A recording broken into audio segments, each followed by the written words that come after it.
Mobile Legends, magiging play to earn na nga ba? Yung kikita ka kahit naglalaro ka lang. Ito, ang mga suggestions natin kay Mobile Legends.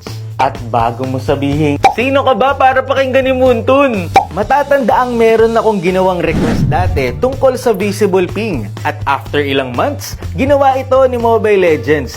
Ibig sabihin, hindi imposible. Kaya naman Muntun, sana naman pakinggan mo ulit ang request namin ngayon. Baka naman.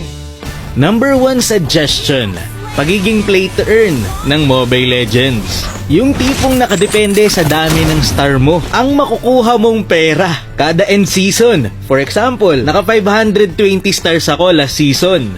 Kahit ang isang star ay 10 piso lang, may 5,230 na ako. Okay na yun. Kahit every season lang, may mga reward na nakabase talaga sa star mo. Gcash man yan or diamonds para naman mas sipagin ang mga taong mag-ML. Pero knowing Muntun, medyo imposible to.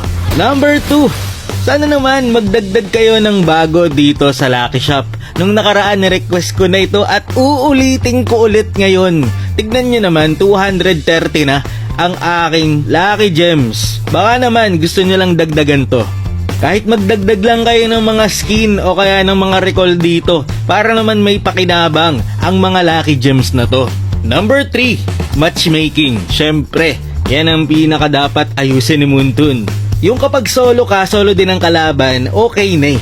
Yung sa roles na lang sana. Kapag ikaw ay nag-find match, sana dito pa lang pwede ka nang pumili ng role. Para pwedeng hindi mo i-enter kung sakaling walang mag-adjust. Sorry Mobile Legends pero medyo nonsense din kasi to. Yung pre-select ng position bago maglaro. Kasi kahit hindi pumili ng role dyan yung player, makakalaro pa rin eh. So marami pa rin talagang hindi nag-a-adjust. Sayang lang to, promise. Sana, dito pa lang ilagay na ni Mobile Legends yan. Para kung maayos yung role, edi go. Kung hindi, wag ka mag-enter. Para sure na mag-a-adjust lahat.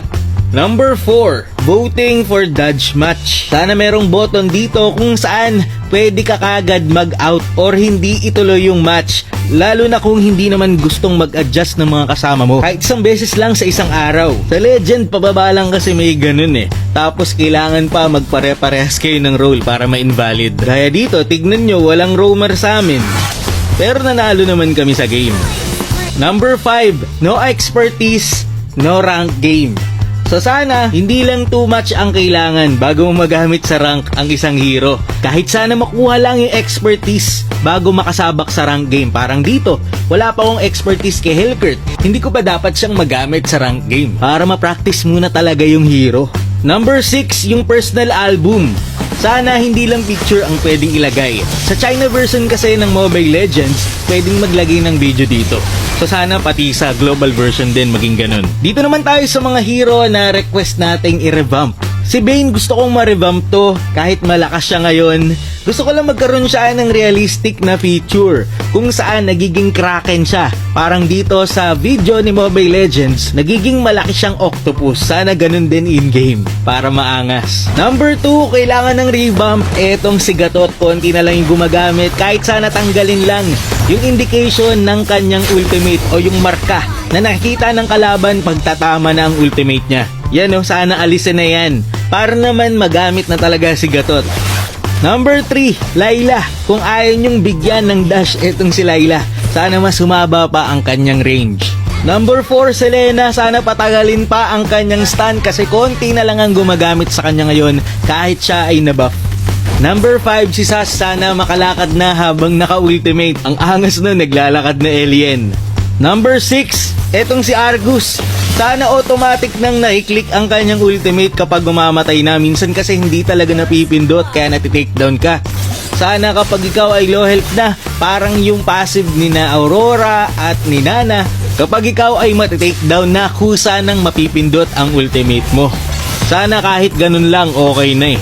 Kay Zilong naman, sana matupad din yung immunity ng kanyang ultimate. Ang dami ng immune na hero, sana pati si Zilong din. Para hindi na tawaging bonus round.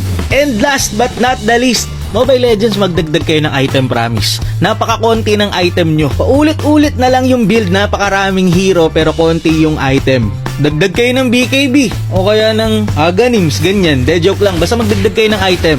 Yun lang for today's video. Maraming salamat sa panonood and to God be the glory.